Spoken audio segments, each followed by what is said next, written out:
Thank you. I'm profoundly grateful for this opportunity. It's a great honor.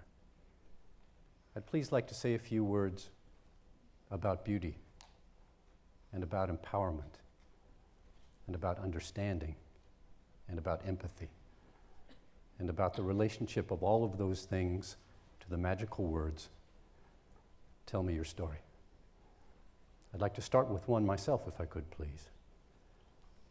Several years ago, I asked my mom and dad to kindly sit down with me at their home in rural Iowa to tell me their stories from their youth, their childhood, their early romance. And it was beautiful. But it dawned on me that as they were talking about the events and people in their lives, I didn't know a lot of it, even though we're very close. Their stories were like seeds of understanding that were right there for me to cultivate, but I never had. What if we were to use the magic of stories to unleash the empowerment and understanding of the most vulnerable people in our communities? What if we were to tell them with a warm heart and an open mind, "I want to hear the story that you have to tell"? I'm talking about people who are vulnerable because of their identity, because of a virus in their blood, or because many in their communities continue to say, "You're nothing but a girl." Much of what I would like to talk about is deeply rooted in our experiences with Global Dialogues, a project that was started in 1997, co-founded with the remarkable Kate Winskill. It started out as a small 3-country pilot project in West Africa and then expanded across the continent. Thematically, it expanded as well, starting out focusing on HIV prevention and then over time expanding to other topics as well. We draw our inspiration from the work of 2 remarkable French doctors, Didier Gale and Antonio Uguidos. The process works like this in a nutshell, at least the process as it is shaped today. Young people are asked to create narratives about topics that affect their lives. Those stories are then studied by panels at community level. The stories are studied even more in depth, applying tools that were created specifically for this purpose with the support of the National Institutes of Health. Some of the stories are then turned into short fiction films and used to trigger dialogue and personal reflection. And then that new knowledge and those films are applied at community level to influence programs and policies to bring about systemic change in formal and informal structures. The process is driven by a team of remarkable human beings across the globe working at community level, people of tremendous passion and compassion and integrity and partnership orientation. When I say we, they're who I'm talking about. We've learned over the years that stories have a unique power and magic to cultivate understanding and empowerment of vulnerable people. That stories can help us to ensure that vulnerable people take the seat that they deserve at the table of debates and decisions that impact their lives.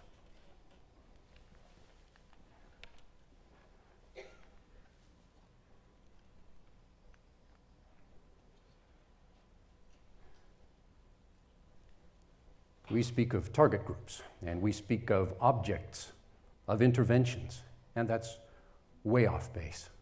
Vulnerable people are not target groups. They're not objects of interventions. If we take a moment to listen to them, we'll realize that they are experts in their field. They are experts in the things that they experience, and they might just hold the key for us.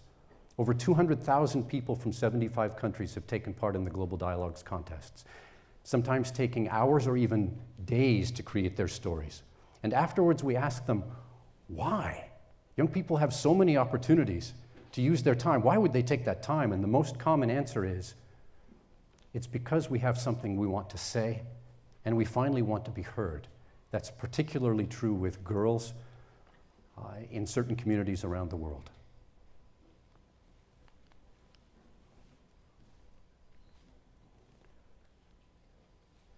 In their stories, young people give us insights into what they're experiencing, into the problems and the challenges that they have.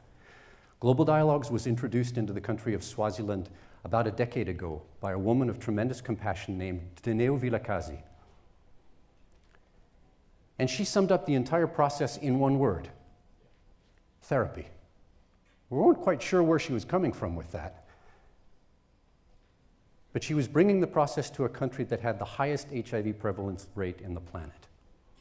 1 in 3 adults living with HIV. And when we started to see the stories that she had harvested from girls aged 9, 10, 11, we realized what she was talking about. Girls whose storylines ran something like this: my daddy's dead. My mommy is really sick. And I want to know, when I wash my mommy in the evening, can I touch her? Or do I really have to wear latex gloves like they tell me? In their stories, young people also give us solutions to the problems that they face. Sometimes very seriously, but sometimes with the great sense of humor that we need to address really taboo-laden, morally laden topics, like male abstinence. We thank young Malik Diop Yad of Senegal.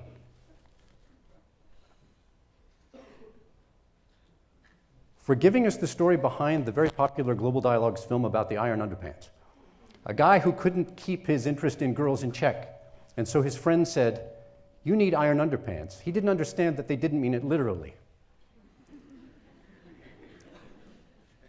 I'm particularly grateful to the lead actor in this film, which was shot in the blazing sun of Burkina Faso for an entire day, and he was wearing iron underpants. And he pulled me aside at the end of the day and he said, "I will forever have a mortal fear anytime anyone ever mentions the word barbecue."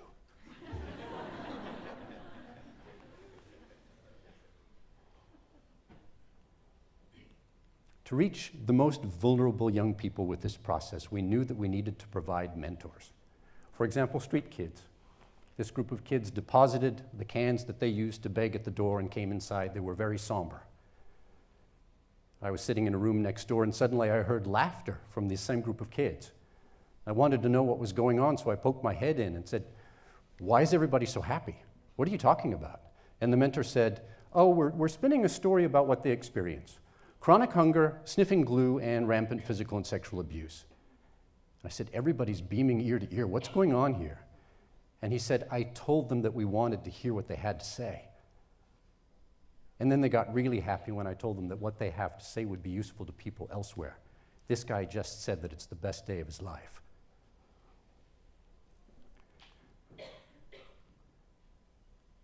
It doesn't always go that well. I'd like to tell you the story of a woman named Beauty, one of the greatest teachers in my lifetime. She was captured as a teenage girl into the sex trade in a village in Nigeria and taken to Burkina Faso. Her first night there was spent in a mansion outside of town where she was raped for top dollar before being brought to the brothel where I met her with a group of other Nigerian girls. They were told that if they tried to escape, their families would be murdered back in their villages, and they had reason to believe that this was true. I was there with a friend named Omar from an excellent grassroots organization called the Association for African Solidarity. He presented what we wanted to do. And it was Beauty herself, that's her real name, she spoke up. Beauty has features that would put Halle Berry to shame, save one thing: the fury in her eyes, the justified fury in her eyes. And she looked at us and she said, "We're whores. You know damn well we're whores. You don't really want to listen to us.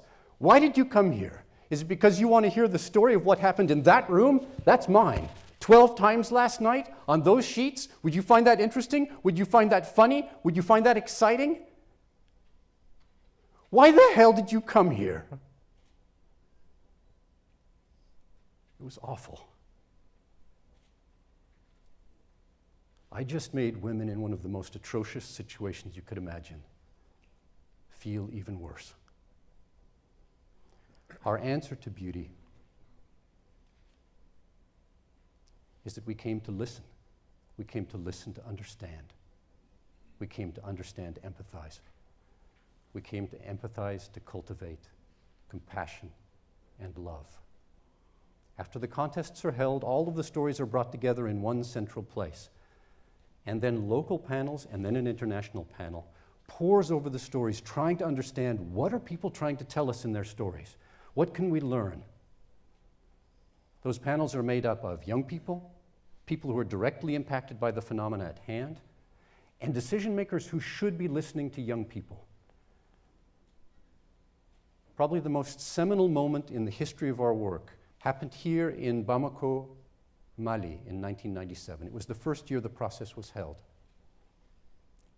The jury was made up of the leaders in the response to HIV in that country, from education, from health, and grassroots.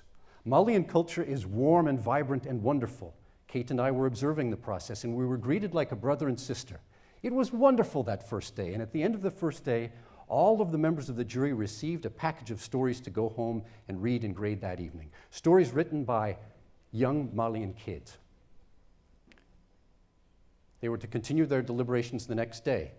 Kate and I showed up late in that same place. We opened the door to those same people, and we were greeted by stone-cold silence. In my roughly 20 years in Africa, I've only experienced that if someone has died. It was awful. We made our way to our chairs and sat down and finally found the courage to ask, is there a problem? It was Dr. Aliou Sila who spoke up. Aliou Sila, who was a pioneer in the care of people living with HIV in Africa. He was exasperated. He said, we've got a massive problem. We're 16 years into the epidemic. Why did it take us so long to listen to our own young people like this? I said, is that the problem? And he said, yes. And he started to go around the room to the jurors. Each one of them, before we'd arrived, had said, what have we been doing all of this time? We've been talking at kids, presuming that we knew what they needed. Why didn't we simply ask them the way that they see things? Why?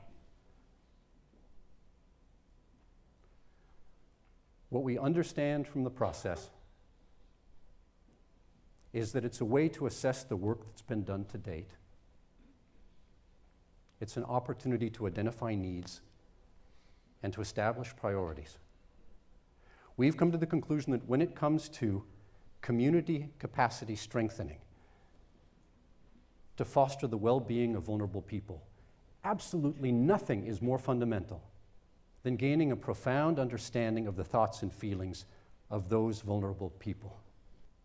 When it comes to domestic violence, when it comes to rape, when it comes to sex trafficking. All of this is an extraordinarily simple idea, I realize that. There's nothing earth-shattering here. But it's perhaps because of the simplicity of the idea that it's overlooked. It's perhaps because of the simplicity of the idea that it's effective. Tell me your story. I've come to the realization that in my personal life and in my professional life, that when I see someone who is suffering, if I want to reach out to them and support them, if I want to enlighten myself for the next time, and if I want to help cultivate a more empathetic and loving planet, what I need to do is, with an open mind and a warm heart, ask the question, could you please tell me the story you want to tell? But why the hell did you come here? Why the hell did you come here? Beauty sat back in her chair, and everyone fell silent. I thought that Omar would say that we should leave, but he didn't.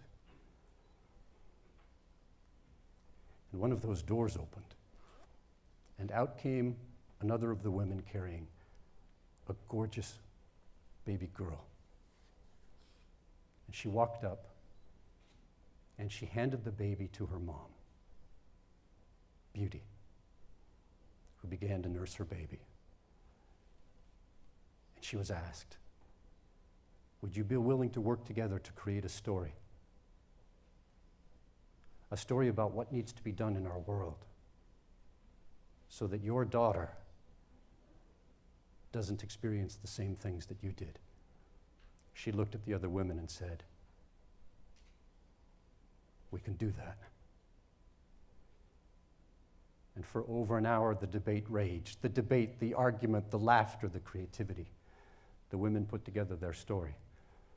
And at the end, it was silent again because the baby was asleep and one of the women was writing up the story. Beauty leaned forward gently towards Omar, ready to say something.